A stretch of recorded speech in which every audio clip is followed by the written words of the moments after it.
Avast ye hearties. We have hijacked Donnie's channel because of the smack talk that he did on Sea Monsters that one episode. Brandi and I decided that is enough. No more of this shenanigans and tomfoolery. We've locked him out of the. We've hijacked and pirated his channel. There's no going back. Yeah, I came out of retirement just for this today because you will not disrespect the Loch Ness Monster in my presence. Not at all. And Brandi was so enraged, she's like, Jason, you know what we need to do? Let's hijack his channel and let's talk about Jim Caviezel. And that's right. Let's just talk about something else. Yeah. You know. Yeah. How dare he? How dare he? How dare he? So we're on here. We're talking about Jim Caviezel, and Donnie can suck it. Yeah. Absolutely. That's what's going to happen. And so that's tonight's show. And Donnie isn't invited because we've locked him out and there's nothing he can do about it. Nope. Nope. He's probably watching right now, just livid. Oh, yeah. Well, I don't even think he wanted to go live tonight. He's like, well, it's Thanksgiving's the next day. I've got to make some dim sum. So, yeah, it's all good. Probably. Yeah. Not even pumpkin pie. Not even pumpkin pie. No. No. Not even. And so it's like, no, it's not happening. We've hijacked your channel. There's nothing you can do about it. You're not getting it back. It's Jim Caviezel all the time now. Yeah, because I don't even think he knows we're on.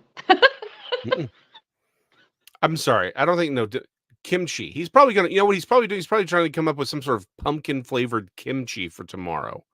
That's what he's doing. Yeah. Trying to build a turkey out of kimchi. Exactly. So no. Yeah. You're not. No, you don't get away with that. So we're going to talk about the beauty and grandeur that is Jim Caviezel. Yes. I would say he is one of my top 3 actors of all time. He's just simply amazing. He is. And he's not hard to look at. No, gosh, no. I'm a good, solid, straight man over here. That's not a bad looking man. That's all I'm saying. No. If you're listening, are you married? Do you want to be? Yeah. Do you want to be? That would be her. I'm happily married, Jim. Just saying. Yeah, he'd be. Yeah, that might be a letdown for him though. So let's just. Yeah, I'm sorry. I'm sorry, Jim. It wasn't me. It was her. You know. I mean, although I will say this: is this like maybe a little bit of an exception? Because I know you are a cougar, and he's a little bit older. He's sort of out of your age range. Actually, he's 2 years older than I am. That's it. See, that's what I'm saying. Like he's not in his early 20s. I just. I mean, are you sure that he's not too old for you on that one? You know, the way he does his movies and how active he is, I think he would do just fine. Okay. I know. Okay, I'm just making sure. Just making sure. I mean, I'm just saying. I get it. Like he's attractive, but I don't know. I mean, you know, everyone's got their own little proclivities. You know, I know you like to get them home before the school night. Yeah, exactly. Change their diapers and exactly. And you wouldn't have that issue with him. So I wasn't sure if that was a bit of a turnoff. So it's not good because he's an amazing actor. He's an amazing actor who chooses really interesting, you know, projects. Oh, hold on. Yes, I knew he was Catholic, but he is married and he has 2 adopted children. Oh, well, sorry. Dang.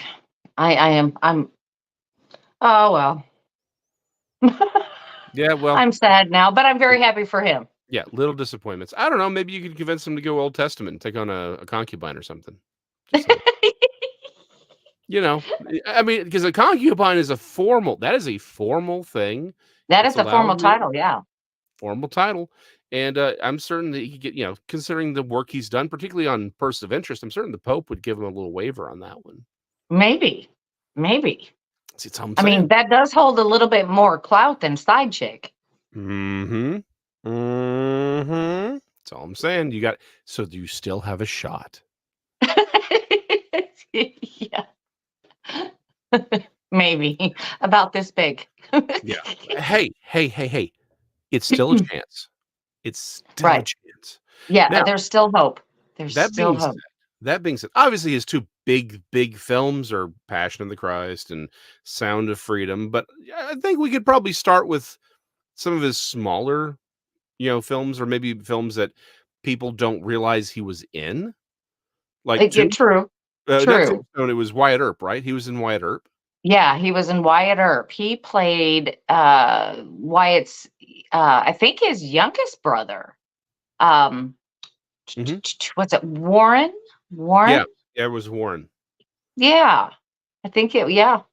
Mhm. Because Morgan was slightly older, I think, than Warren. Was that right? Morgan was the older brother, yeah. Right, right. Then yeah, then it was Warren. Yeah. So I mean, you don't see a whole lot of him in the movie at as Jim Caviezel played him, but yeah, he was still in it.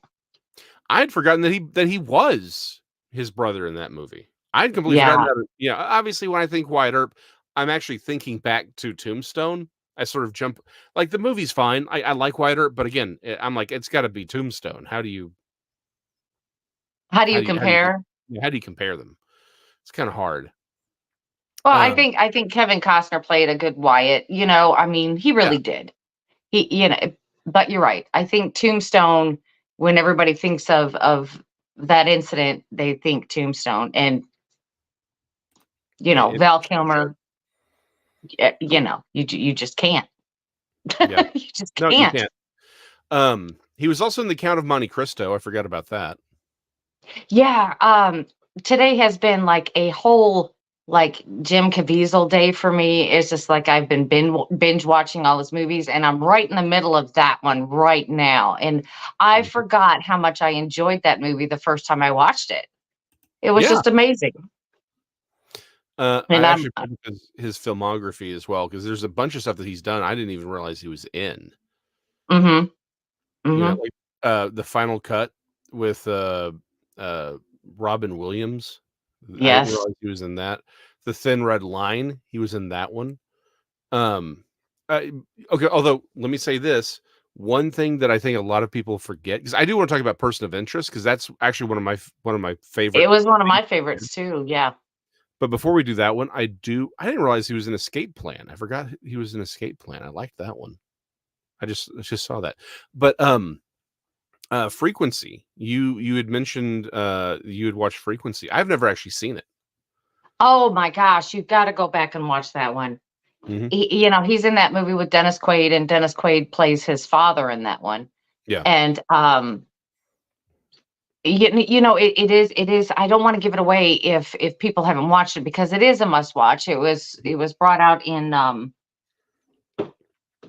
gosh, I don't know if it was like the early 2000s. It was in there somewhere. It's quite an old film, and Actually, let me look there. it up.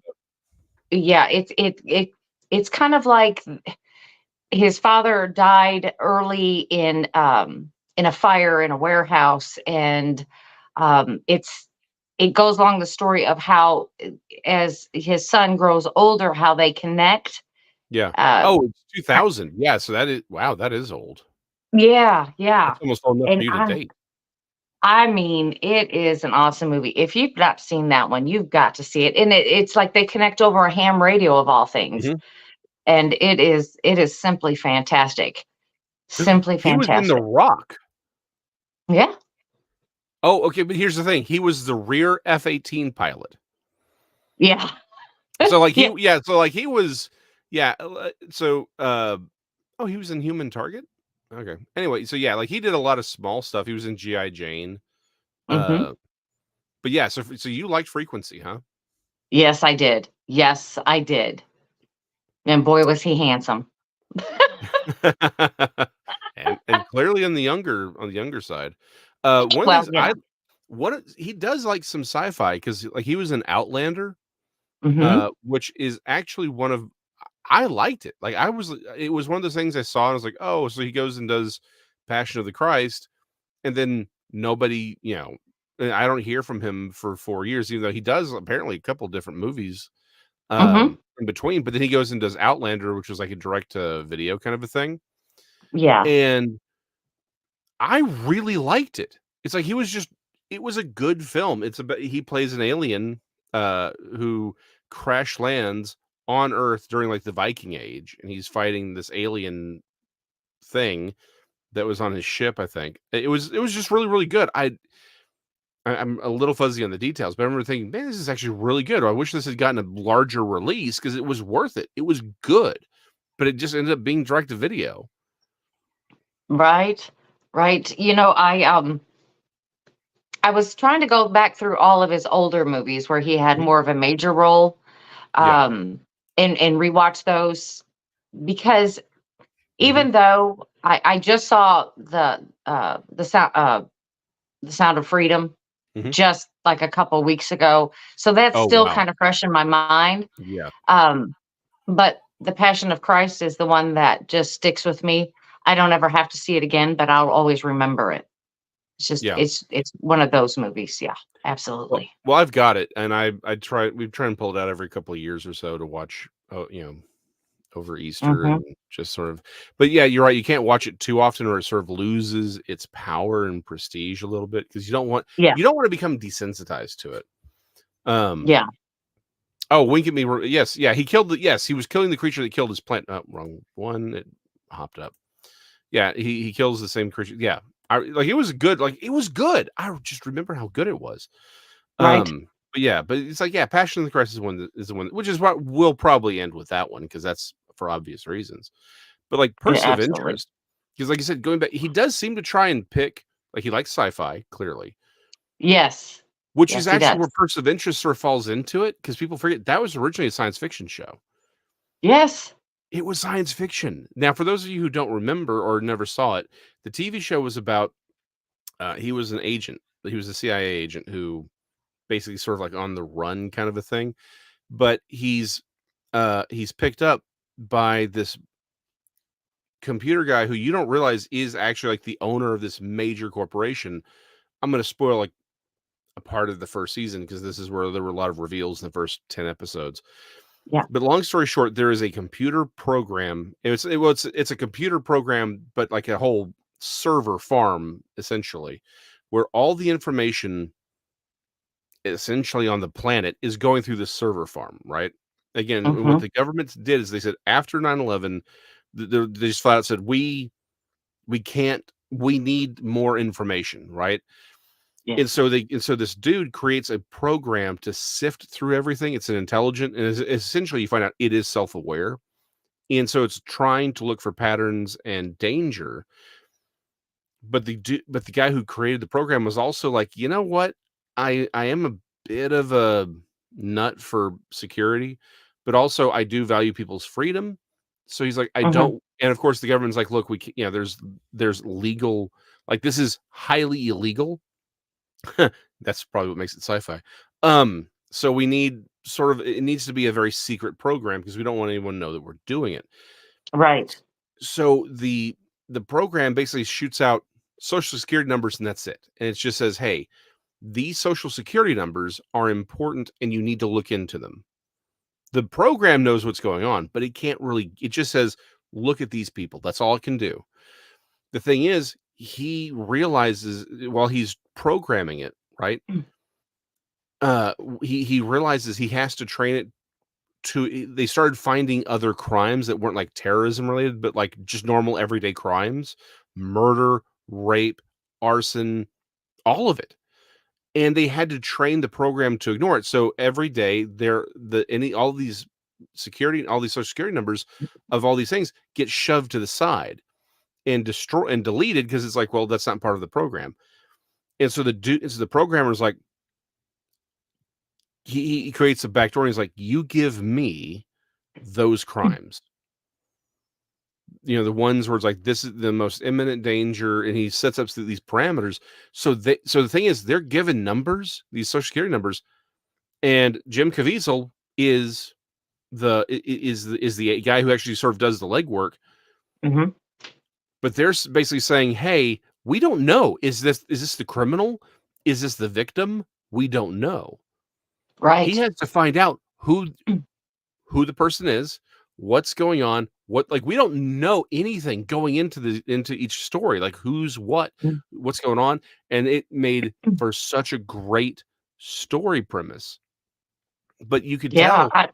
Sorry. not to mention in all the programs when he was doing all of this, Mhm. you know, it included every camera that is Yes. available, ATMs, traffic Mhm. cameras,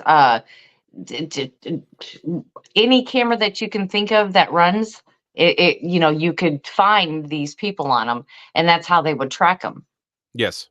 And it was great. It was a great show, and the thing is, again, it starts off, it was supposed to be science fiction, and by the end of the 1st season, they realized life had caught up to them, so they had to push the sentience of the AI, even further in each season went on, and they created these other things because 'cause they're like, "We thought we were 10, 15 years ahead, maybe 20 years ahead," and they're like, "We were Mhm. behind the curve in a lot of ways as stuff started coming out." But you could tell why he picked it. It wasn't just because he was, it's like, "Hey, here's a job." He picks it because the entire show asks really important questions about security, about, Mhm. how intertwined our worlds are in this new digital age.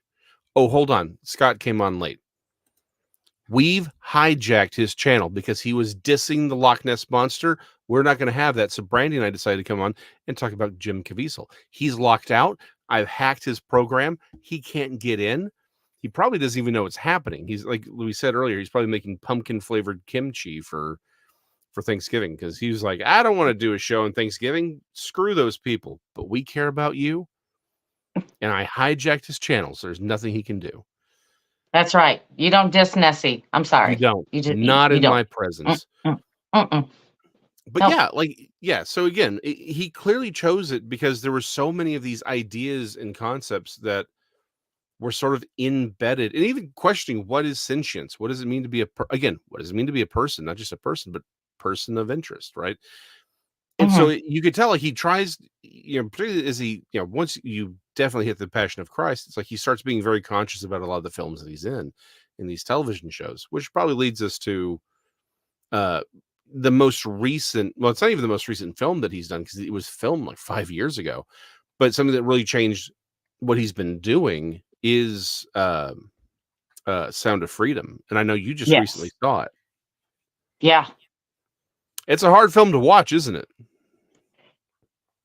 It is very difficult because you see at the beginning of the movie, and the father of this boy and this girl, you can tell that they're in poverty, and he's just trying to do the best for them, but Mhm, he's trying to protect them, and it happens anyway. It just mhm. happens anyway. And then for me, having a 13-year-old daughter at home, that scares me more than anything. Yes. That they could be taken under false pretenses, and you wouldn't even know. You wouldn't even know. Mhm.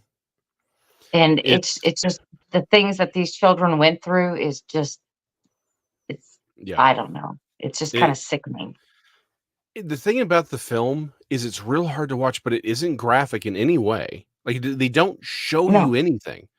The no. violence is very minimal, and even the one scene of real violence is like very minimal. It is they go a long ways to not be exploitative of the kids in any way. So it's like it is knowing that what they're doing and what they are talking about is absolutely real.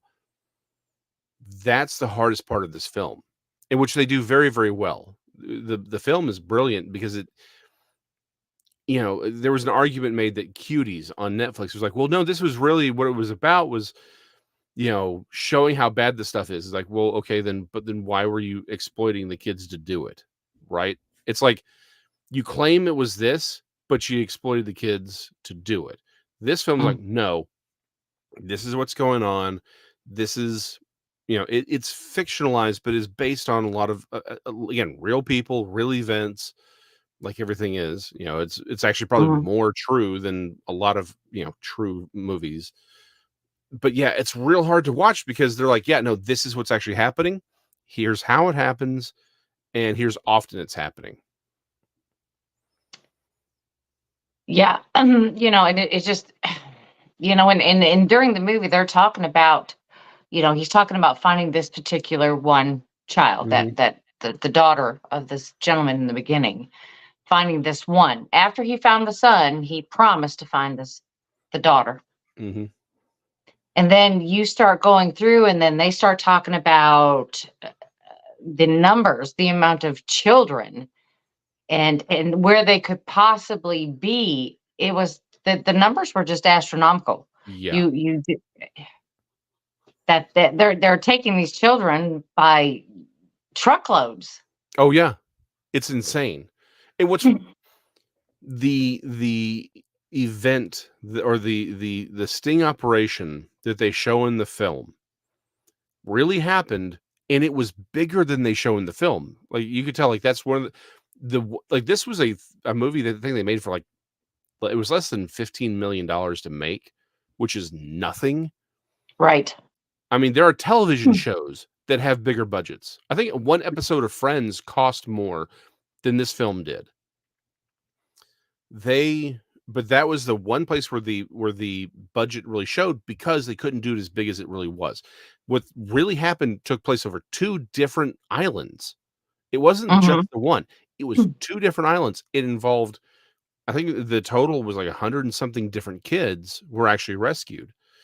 Um, and it was, you could tell that he put a lot into the acting. And it's like, which is funny, because like he's very stoic the entire film, right? Hmm. It's not this overly melodramatic um acting that he does. A lot of people have even said it's a very you could tell this was directed for men, because there's a lot of things that, like, a man would not in real life respond a particular way. It's Hmm. very, very, because it's very, very quiet, but it's within that quietness that you see how brilliant of an actor that he is, because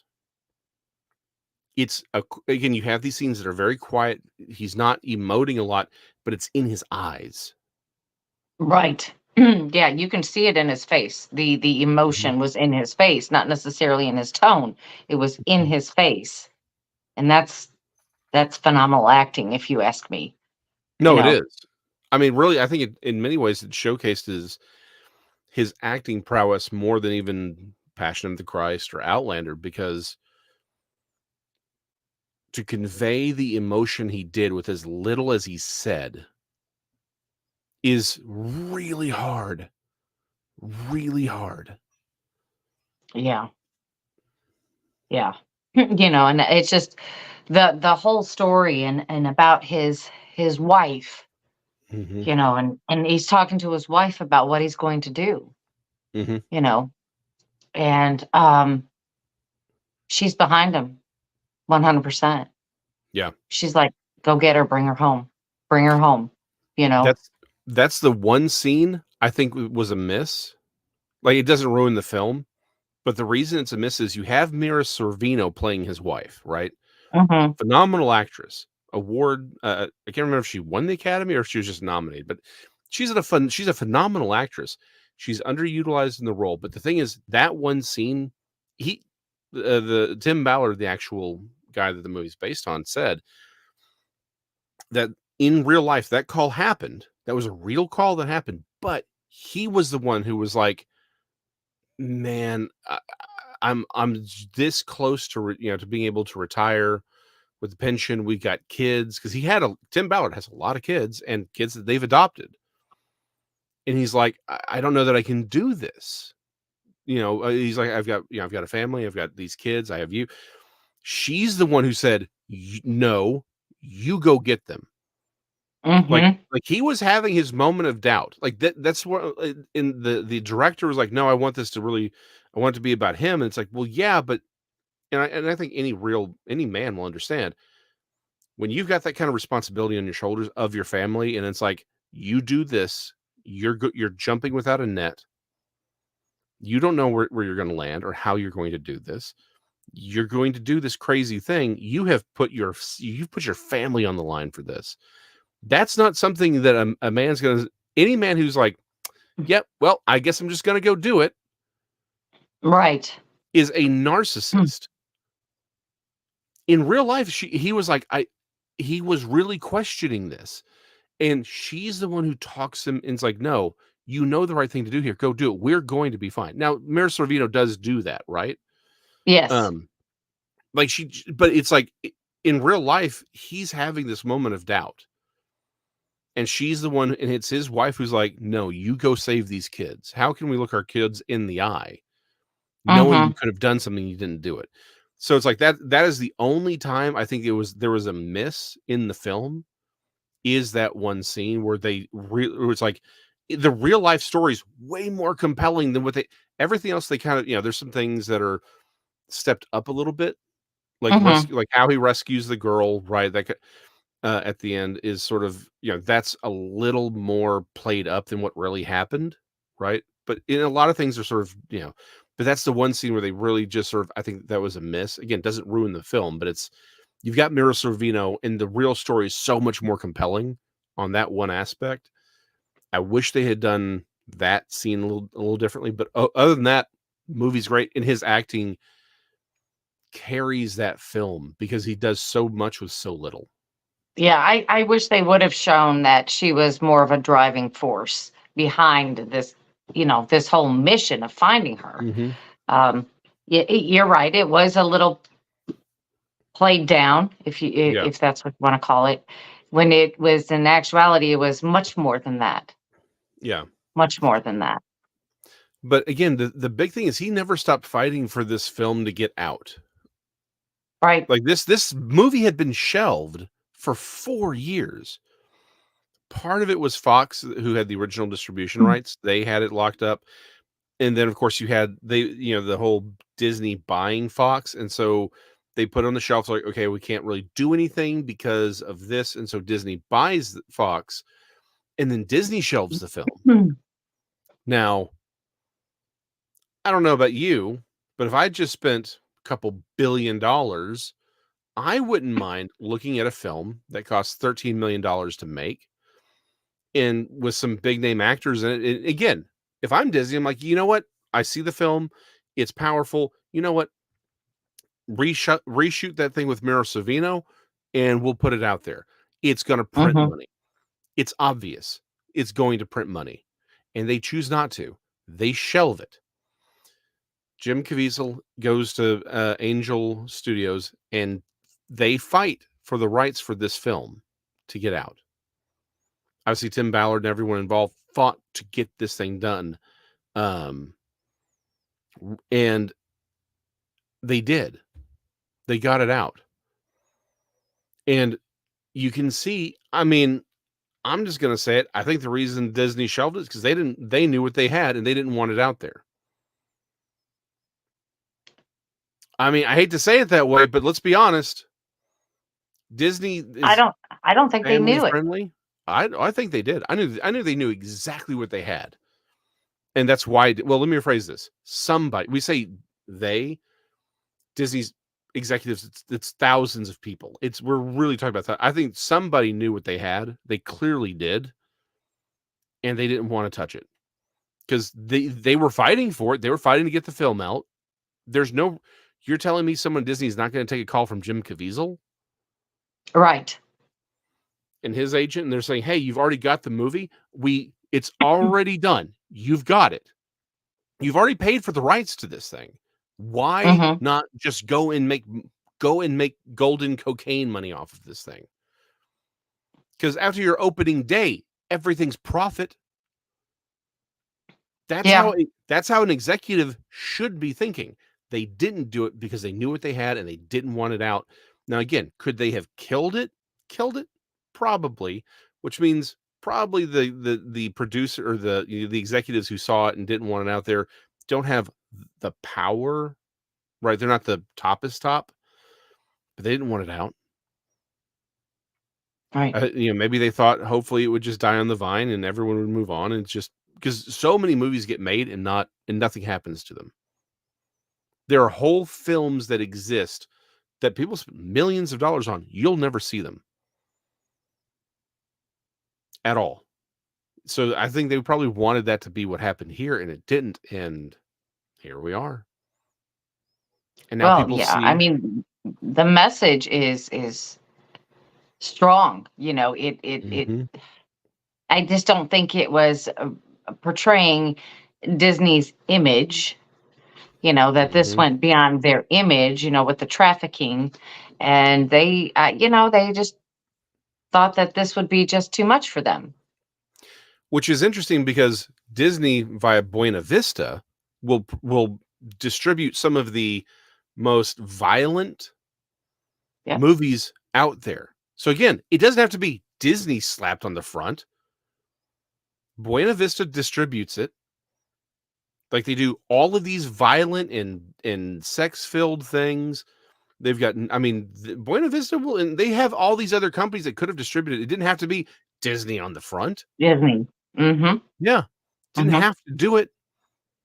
So, but they still could have made the money, but they didn't do it. Why? There's no reason to not do it. There really isn't, except they didn't want that out there. And look at what they will put out. We're talking about a company that's happy to support and praise the guards at the Uyghur Muslim camps, the ones who were SAing. Again, we're still on YouTube.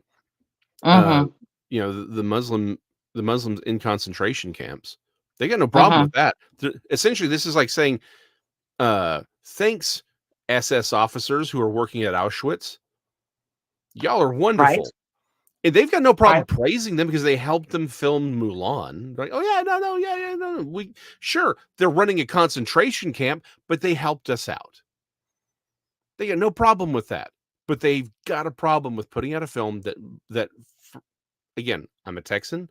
I've been here a long time, my entire life. I'm the fifth generation. I know what goes on in Texas. This is one of those things where I've been involved in groups that we've looked at, like I'm very aware of what's going on. Most people don't understand what's going on with this, with child Mm-hmm. trafficking. They just don't know. And this movie woke a lot of people up like, whoa, whoa, whoa. You mean this stuff's actually happening? People didn't realize how bad it was.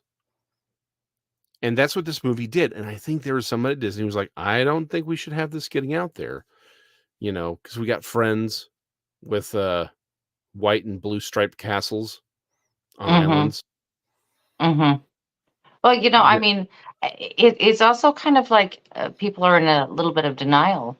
I mean, there are Mhm. videos on YouTube itself that are Oh, yeah. showing children being kidnapped out of stores here in America. Mhm. Straight up, straight from their mom's arms, they're being taken. Yeah. And if they're found, they're lucky. Yeah.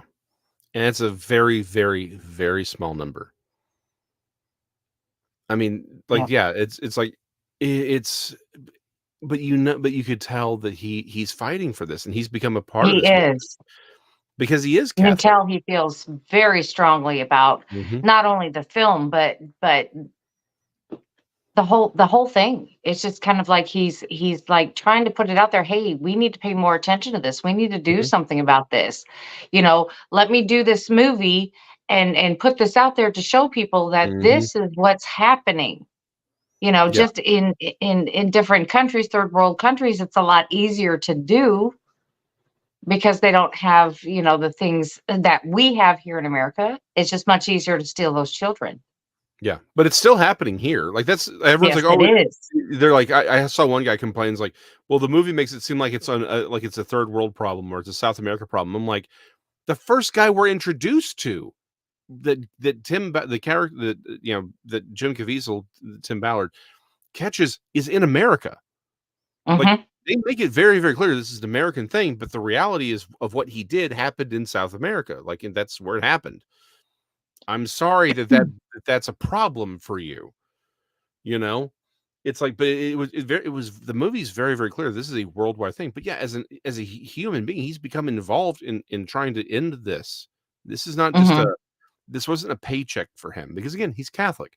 He's deeply religious, which is why he was picked to be uh Jesus in Passion of the Christ. Mel Gibson Yes. saw his work. They knew who he was. They interviewed him and they said, because originally Jim didn't know that he was up for the role. He thought it was like a surfing movie. He knew Mel Gibson, and then Mel Gibson sits down. He's like, He talks to him for a while. And he goes, "Okay, we'd like you to be Jesus." Hmm. I mean, I would imagine that's a bit of a head turner on that one. Right. Well, during that interview process, when they were talking and discussing this, when he was asked to be Jesus, Mm-hmm. Jim said, "You know what? My initials happen to be JC, and Yes. I am also 33 years old."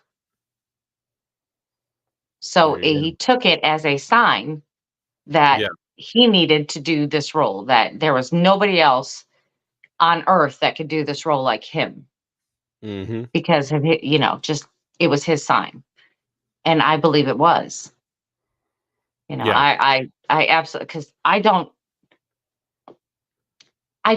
know who else could have played that role as well as he had done. I don't know that there are many people who could. I mean, I haven't even watched The Chosen. Some people love it, some people hate it. I haven't watched it. Um, some people really like his portrayal, but I mean, Jim Caviezel, because again, he brings that solemnness to it. That's Yeah. also he acts with his eyes in ways a lot of people can't do, Hmm. and it pays off in that movie. You know,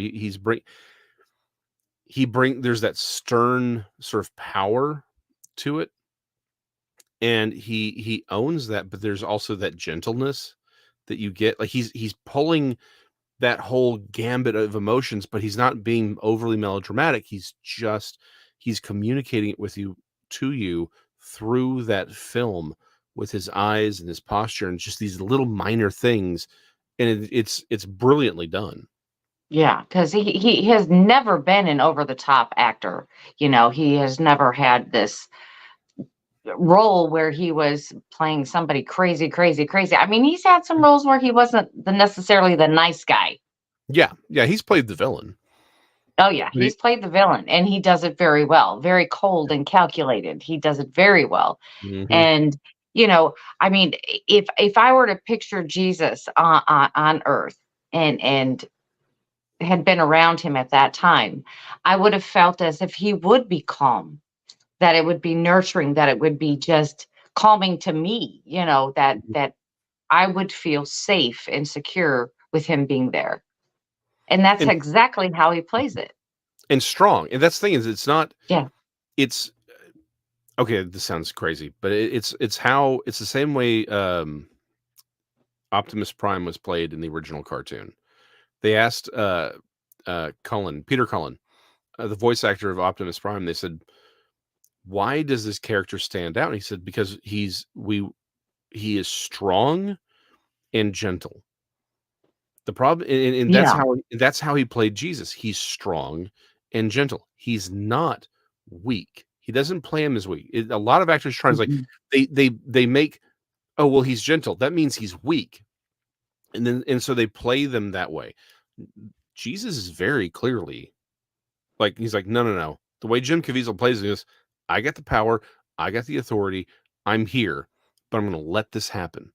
I'm here to help people." My favorite scene in the entire movie is actually at the beginning when he's in the Garden of Gethsemane and the snake goes at him, and when he's done praying, he stands up and just and it's like his foot comes down, and it's just that powerful sound of his foot crushing the serpent's head.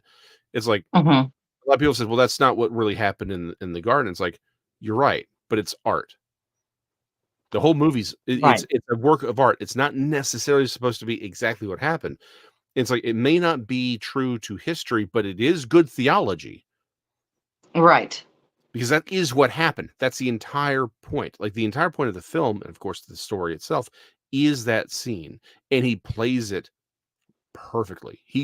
It's like that is exactly probably what Jesus would have gone through, and it's like Mhm. it's the resolve of what he's about to do, and it Right. just really, really carries. I don't know about you or anyone else, but when they were torturing Mhm. him during that movie, it was Yeah. almost as if I felt it myself, like I was there, Mhm. that I mean, it had drew me in so far that I believed I was there. It was just the whole flogging thing. I will never forget that. Never in my life. Yeah. And it brought me to tears to think that they could keep torturing him like that, hour after hour. And I was just like, I don't even know how he survived that long, but he knew he had to. He was put here on earth to do that. He was put here to last until that final moment when he was called back home. Well, that's the thing, is he didn't actually go home. He went. No, he did not. Not for 3 days. But Right. a lot of theologians will say that their belief is that he wasn't going to die until he allowed himself to die. Right. That essentially he was using his own power to keep himself alive throughout the entire ordeal until it was time, until the right moment. And that moment is, by the way, the moment when when the sacrifice was made for that day. That's theological. Right. But yeah, I mean, this is probably the first film, because this is one of those things that I was already doing artwork at the time, trying to show, whenever I would do the crucifixion, trying to really show him as beaten and bloodied and really get and convey that. Because up to that point, whenever you saw him in artwork or films, he always looks like, oh, well, I'm on this cross and it's bad, right? He was like, there may be a little bit of blood, but not a lot. And it's always like, oh no, I'm on a cross. Like, and that's how he looks. Like, oh, this is an inconvenience. This was the first time someone in art had, in a major scale, had showcased just how badly he was beaten. Yeah. This was the first time where it's like, no, this is what he actually went through. It wasn't it's a bad afternoon. It was, no, he was tortured. Yeah. Speaking of torturous, yeah, Donnie, I'm not going to put up with you dissing Nessie. So you've been locked out. He thinks he's getting back in. He thinks he's getting back in. Nope. No.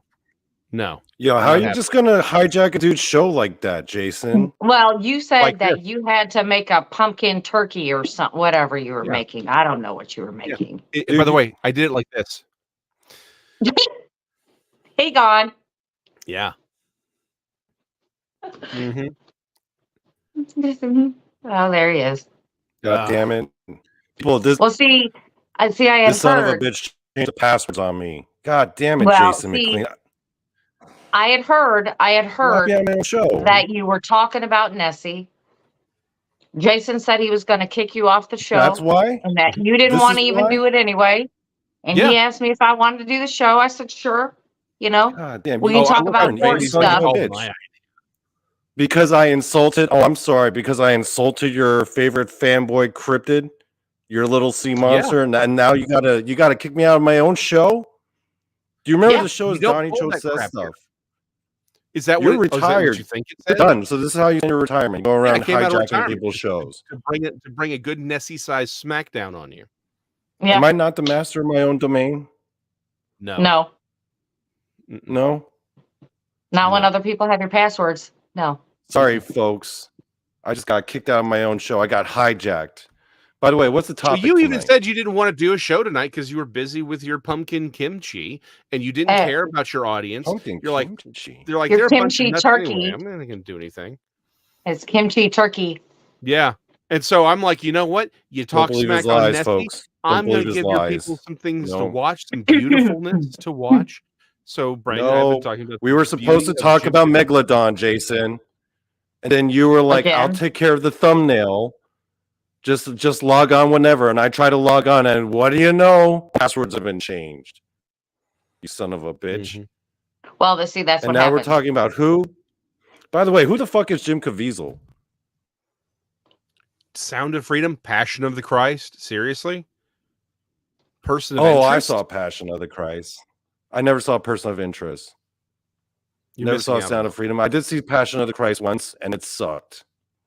That movie sucked. I'll tell you why it sucked. There were very specific reasons why it sucked.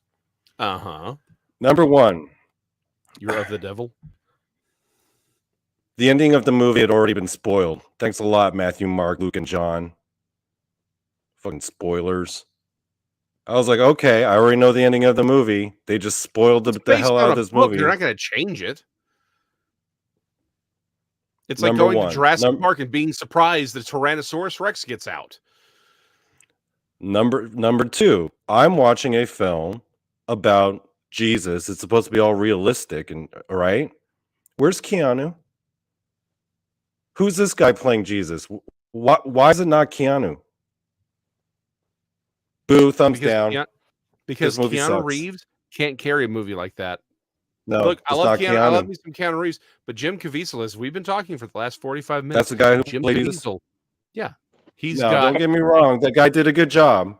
A good job. I'll give him that. He's got the power and the prestige. He's a character actor. Keanu Reeves, again, love me some Keanu Reeves, but he couldn't carry that movie. And then I think of Keanu, and Keanu's my John Wick. I'm sorry. Mm-hmm. Nobody can play John Wick but Keanu. Okay? Nobody can play Jesus but Jim. That's it. That's it. I just came up with a cool idea, but I'll share that towards the end. Okay, here's my third reason, right? That movie was in subtitles in a language that no one even speaks. Way to waste my fucking brain power, Mel. Thanks a lot. I gotta read subtitles. Mel Gibson didn't want subtitles. He wanted the whole thing in the original language, no subtitles. The subtitles was literally a concession. Oh, great! So yeah, let me call my Aramaic buddy and ask him if he wants to join the movie for me. Oh wait, never mind. They're all extinct. Yeah, but Donnie, don't you think that if you already know the story, you knew what they were saying anyway? You know what that would be like? That would be like me making a video for dinosaurs, and it's just like little images of meat floating across the screen, and I'll be like, "This is for you, dinosaurs. Here's for you." Well, that's silly because dinosaurs can't watch movies. You never know. They have those videos for cats. Those YouTube videos for cats. You ever watch those?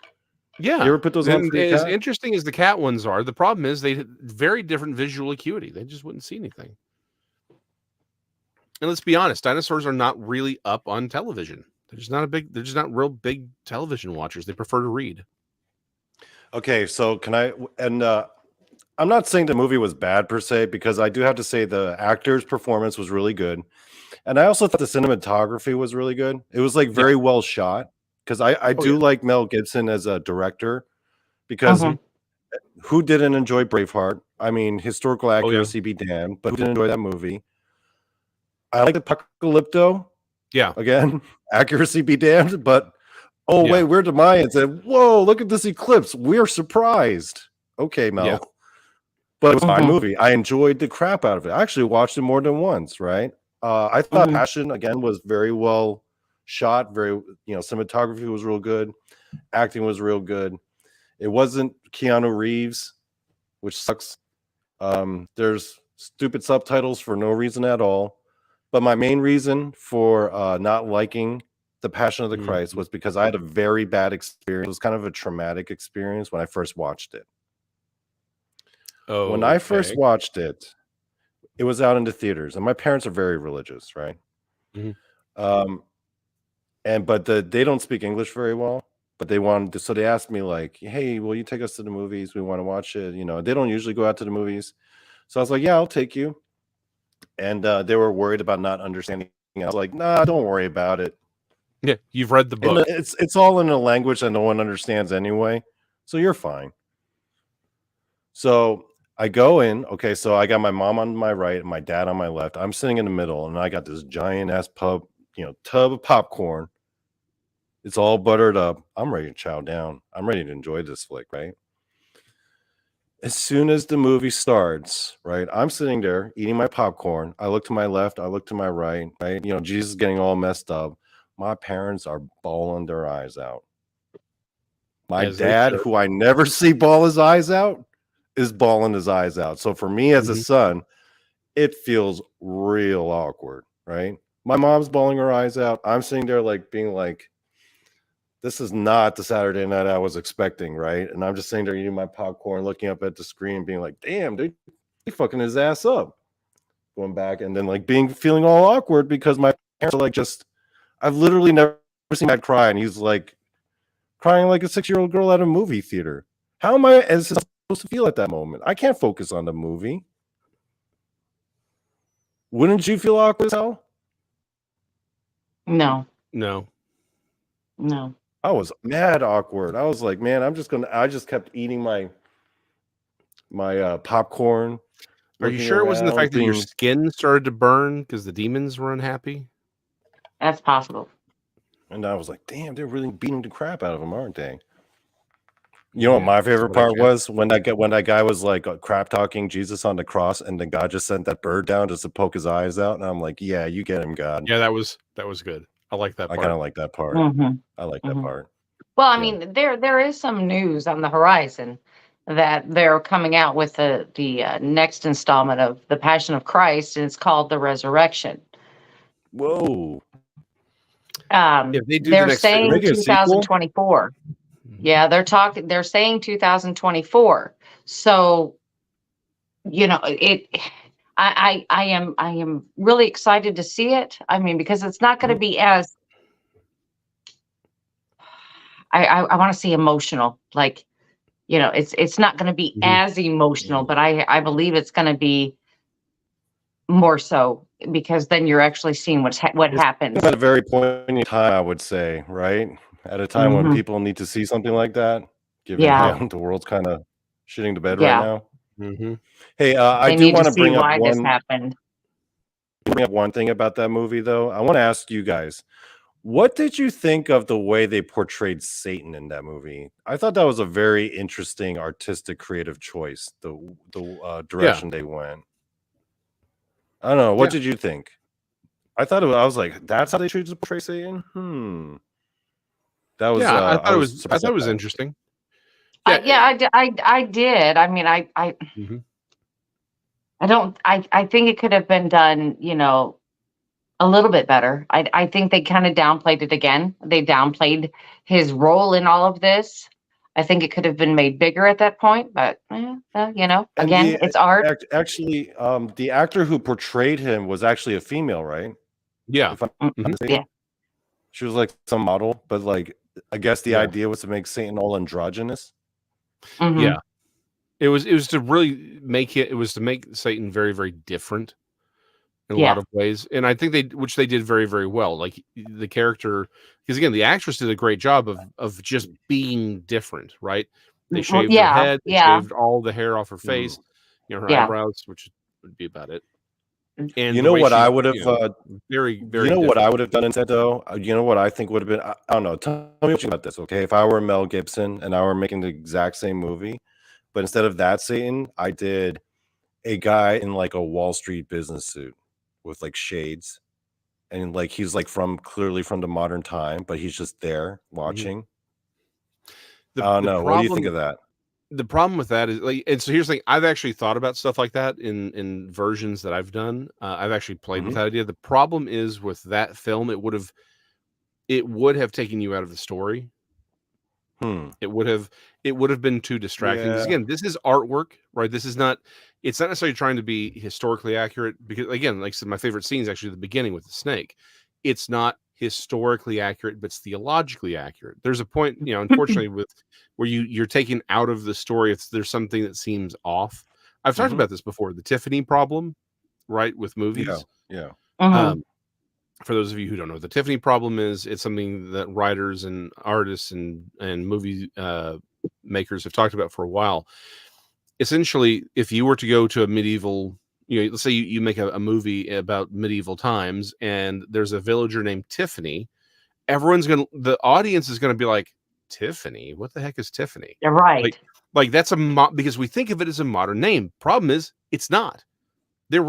Tiffany's a very old. We have evidence of a Tiffany going back over 1,000 years, so it would actually be correct. However, we're so conditioned to think of it as new that that it would throw us out of it. For example, in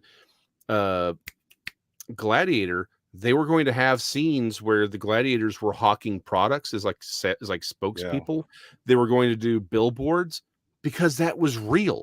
They had billboards, they had paid sponsorships, but they decided that the audience would think, no, that's a modern thing, and it takes you out of the story, right? For example, why is it all they painted the statues in Rome? Those were all painted, but because they're white to us, Those were all color. Yep.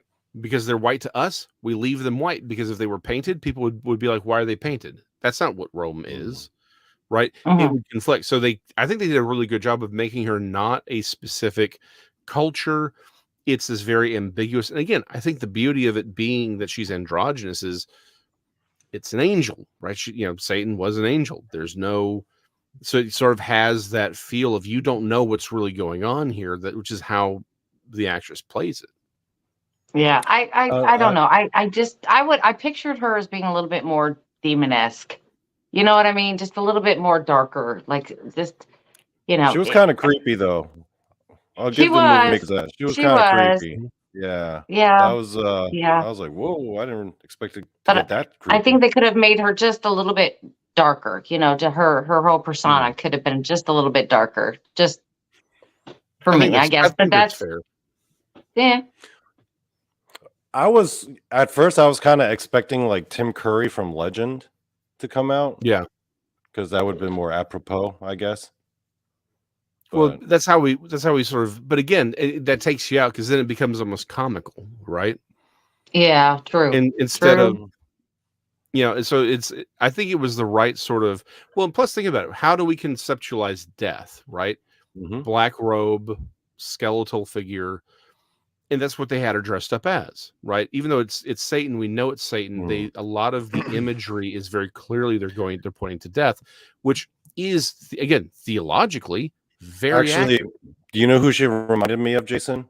Do you remember Death in the original Infinity Gauntlet comics, the one that Thanos tried to woo? Yeah, that's reminded me of that. Well, because they're pulling from the same idea, right? That's because again, in the Old Testament, a lot of what we see as far as conversations and imagery around devils and demons is about death, right? It's all imagery of death. So by making her not look like, the devil with horns and red, but rather making her more emblematic of death, like that worm that comes out of her nose, right? Yeah. It's the idea is that, again, like she's a decayed body it's symbology of death. That's right. So I think which plays it very, again, it's subtle. It doesn't take you out of the film, but you understand what's being said. This is Satan, the author of death, right? This is where this is all coming from. So yeah, I think it was a great way of playing it. Yeah. The part that made me cringe the hardest was the flogging scene.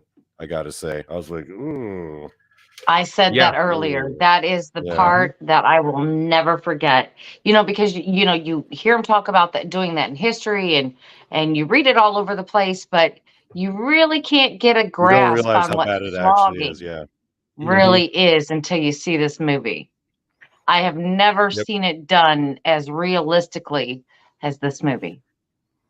Yeah, that was the whole point. This is the first time anyone really made the crucifixion look painful. Because again, that's one of the things I was doing in my art just before this had happened. I was really trying to convey how painful this was. He was bruised and bleed, because I despised the artwork we got where he always like, oh, I'm on the cross. Like, oh, it's bad. It's like, no, this man always looks like he's shrugging. Yeah, exactly. No, this was like the man. He was having to push himself up to breathe because of the position they had him in. Like this was one of the most, like, forget the flogging, just the crucifixion is one of the most painful way to die. But then you have all of the injuries on top of that. So the movie was the first time, and as like a big artwork, because the problem is a lot of people, the reason the artwork doesn't usually portray how badly beaten and abused and tortured he was is actually sort of a form of respect. Like, we don't want to show Jesus that way. And I'm like, but that's the whole point, is this is what he went through.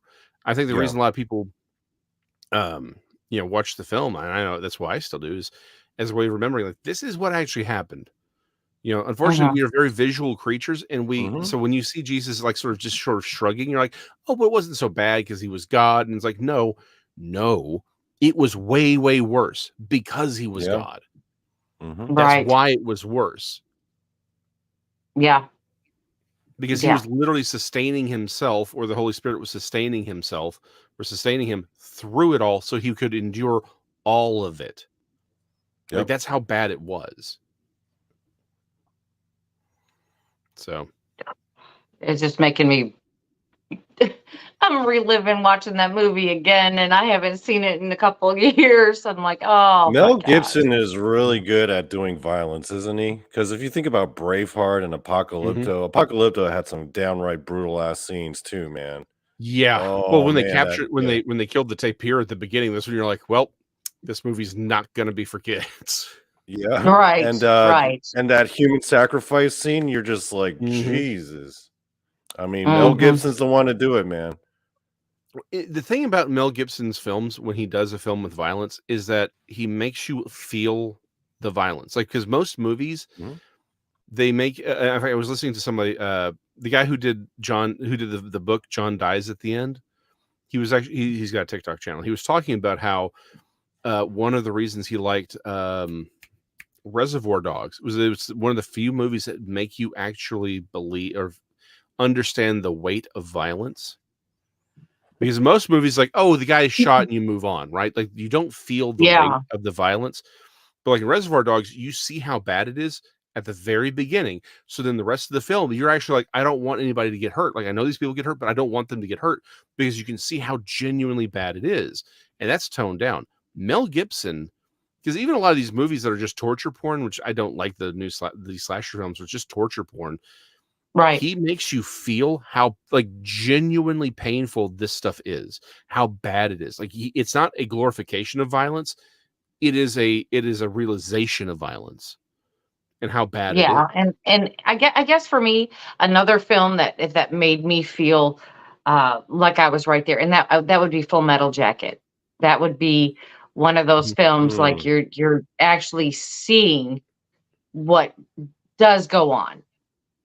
Yeah. And I put that right in with the movies that we're talking about. I feel Actually, that. Two movies I also feel like do that very well are Saving Private Ryan and Schindler's List. Yes. Yes. Yeah. Yes. Yeah. Mm-hmm. Especially that opening beach scene in Saving Private Ryan. You're just like, oh, so that's what war really is really like.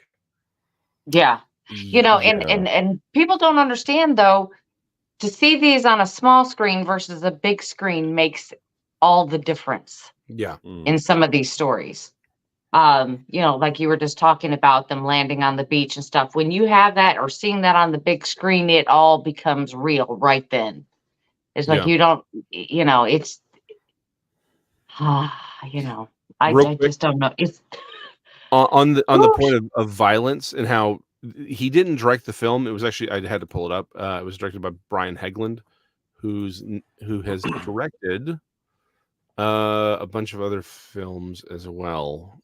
He directed A Knight's Tale. I didn't realize he did that one. Anyway, I actually like that movie. Oh, I love that movie. But anyway, the movie was Payback, right? He also did some stuff from Tales from the Crypt, but he did Payback with Mel Gibson, and it goes back to the whole point about the violence. The scene in Payback where they're torturing him with a ball-peen hammer by smashing his toes.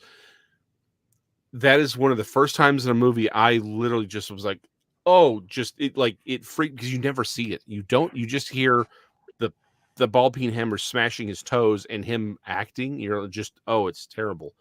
But yeah, again, it's one of those times when you feel the violence that is being done, right? Yeah. And it's one of those things where it doesn't play it down. Saving Private Ryan, Schindler's List. Like, you feel the weight of the violence. Yeah. And you know what it was for me? Saving Private Ryan, I feel like was the first time it was very realistically portrayed what it looks like when a person actually dies from a gunshot. Yeah. Because in most movies, when a person gets shot, it's like it's all loud and the person goes flying. But then Saving Private Ryan, there were scenes where they actually ambush some soldiers and they unload on them. And you just see them just plop down like a sack of potatoes. And then it's just like a very visceral kind of like, oh, this is what it looks like when a person actually gets shot, you know? Yeah. Yeah. Or they're dying, or they're dying and they're screaming and they're writhing, and it is definitely one of those films where you're like, oh, I mean, and you feel that. And again, to your point, Braveheart, Apocalypto, you feel the violence and you feel the impact of it. Oh yeah. Braveheart's violence was a bit ridiculous though at times. Well, except the problem is that's actually how that looks. No, there was one scene. No, there was one scene. There was one scene in the battle where one dude straight up got his leg cut off at the thigh, but he was wearing like full like plate, and the dude cut it off with a sword. And I'm like, I'm pretty sure that's not how it works. Well, no. Well, the leg wasn't protected, but yeah, that is literally how. No, the leg was covered. The leg had plate mail on. I was like, you can't just slice through plate mail like butter. That's the whole point of plate mail. Well, I don't know. That part took me out of it.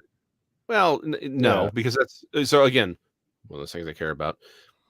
That unless it's because I don't think it was full plate mail. Now he had armor on, but it wasn't full plate mail. I'm gonna have to go back and rewatch that scene. Let's go back and rewatch it because I know what you're talking about, and because it's a big scene, but he's okay. Most of them didn't wear plate. You know, they weren't wearing full armor. We've been spending a big portion of this show. Remember, sometimes I forget. I am the master of this domain. So I know it's been. Says you. Anyway. Bye. He wants to come in here and cause controversy. Yeah, you come in here starting. You know, I just have myself back on. Yeah, I know. Don't make me do it back to you. You got to learn to behave, really, because you know when we get our thing with Randy, you really got to learn how to behave. I know you get nasty sometimes, Jason. You get nasty sometimes in debates. He's going to feel nothing but pain. I've seen you at your worst. I assure you have not. So because we've talked about so long about violence, how it's just very not cool. Let's talk about some good violence. Jason, how excited are you for Godzilla -1? I cannot tell you how excited I am for that movie. I am watching that shit day fucking one. Yes. When is that coming out? I think early December. Yeah, it's soon. It's real soon. Yes. This is good violence. This is the kind of violence that you want more of. That you ask Santa for. You're like, bring this violence. I love this violence. I want more of this violence. Where totally it's just like fucking violence. giant boats just like flying in the air. You're like, holy shit, why is that boat just flying in the air like that? It's totally unreal violence. That's that's the kind of violence I want. Yeah. I'm going to be there for it because it's Godzilla and it's Toho, so it's real Godzilla. Are you going to the theater day one? If I can. Sounds like you guys are going to have another show about what it is, the new Godzilla and the old Godzilla. I don't know, Brandi, if you've experienced this like me and Jason have, but I miss being so excited for a movie to theater day one. Do you remember that feeling, Jason, where you were like so souped up for a movie, and you're like, "Oh, it's coming out on this day." You mark a calendar on day fucking one. You're waiting in line. Do you remember feeling that excited for a movie? I miss feeling that excited for a movie. Yeah, I haven't felt that in a long time. Part of it's just that we're old and we don't have that, but yeah, I haven't felt that in a long time. Also, I think mine was Lord of the Rings. The last time I was excited. Yeah.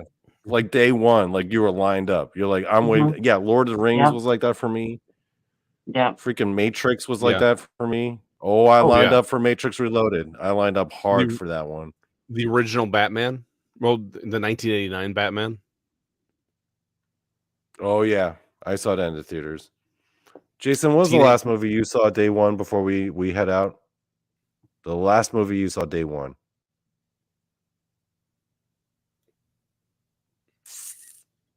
I'm with Brandi. The last time for me was, I think, Lord of the Rings. Lord of the Rings.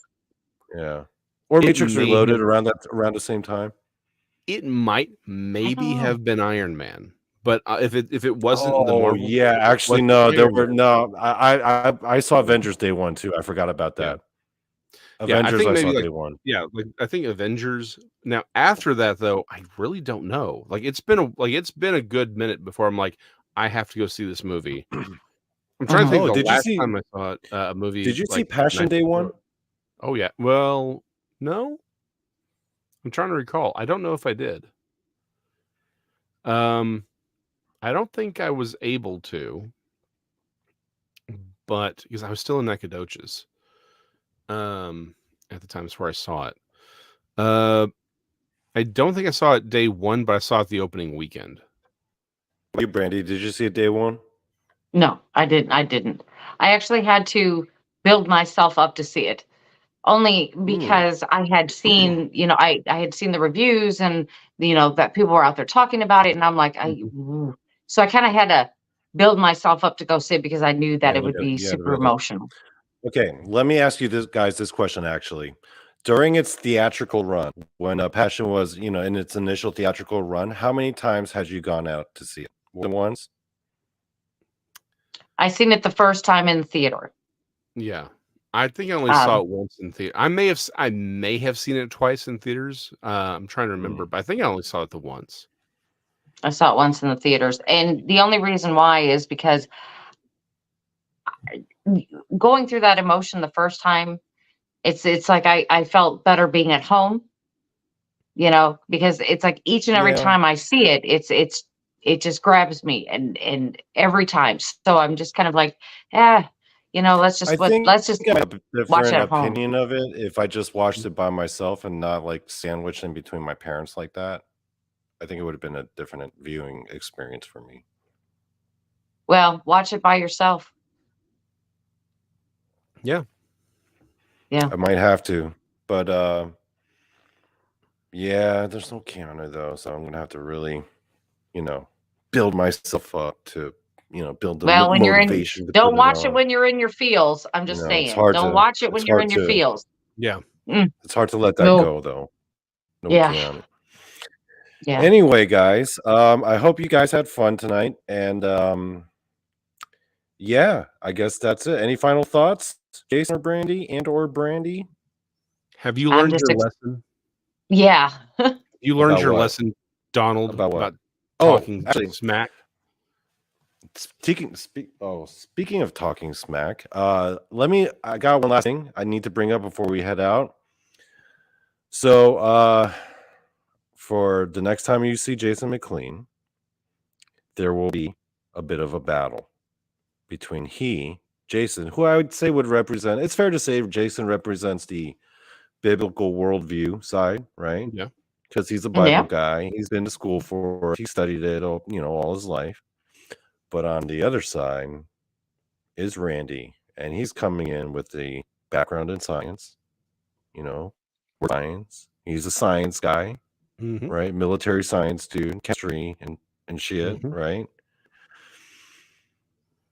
And they're going to come to blows live on this show. And Donnie Cho will be the poor hapless sap in the middle. Well, you've got to tell me what the topic is. It's going to be Jason. Well, the last time Jason was on this show, he gave us his philosophy on dinosaurs and how they fit into the worldview, right? So then after I did that show, so later that night, I go on Texas show and I do one with him and Randy. And then after the show ends, you know how we like to bullshit after the show ends? Yes. So that, they were like, yeah, so what did you and Jason talk about? And I told Jason, or I told Randy and Tex what Jason and I had talked about a couple hours earlier. Randy's sitting there listening, and he's like, man, that's the stupidest shit I ever heard. So I was like, oh, Randy, would you like to come on my show with Jason and tell that to his face? And he's like, damn straight I will. So I'm like, okay. So after the end of our conversation, I immediately called Jason. Right, Jason? Yeah, recall? he did. I immediately called Jason. I was like, hey, Jason, guess what happened? This is what Randy said. And then Jason's like, oh, really? And I'm like, here's my idea. We bring you two on, no holds barred. Yeah. I'll be the referee. That'll be great. And it's all Make sure you get your black and white referee shirt. Yeah. I'm actually going to, I need to get a referee shirt. You do. Yes, You do. Yes, you do. I do. I might have to order it right after I get off here tonight, folks. Yeah, But you it's need going to one. be chaos. It's going to be mayhem. Look forward to it.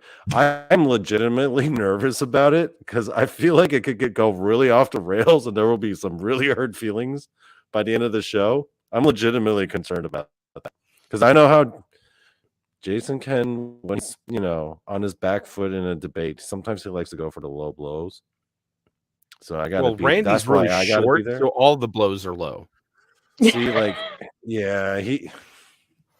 See, when Jason is under attack, he likes to insult the person's appearance or character. And that's a no-no, sir. You gotta curb that urge. It's Randy. Okay? The technical Well, what I mean, like Randy? his yeah. appearance. He's gonna Yeah. start throwing Appearance, hurling children. insults, and it's just See, gonna and be then mayhem. Randy always gives me the bird. Everywhere we go, he gives me the bird. Yeah. Well, it's deserved. So he's got There an will be attitude anyway. profanity. There will be profanity. Yeah, There there'll be go. a lot of profanity. So if you have sensitive ears, this won't be this. You need to put out a PSA on that. It's gonna be like the unstoppable force, meaning the Right. immovable object. Right. So tune in for that one, guys. So good night, folks, and we are out.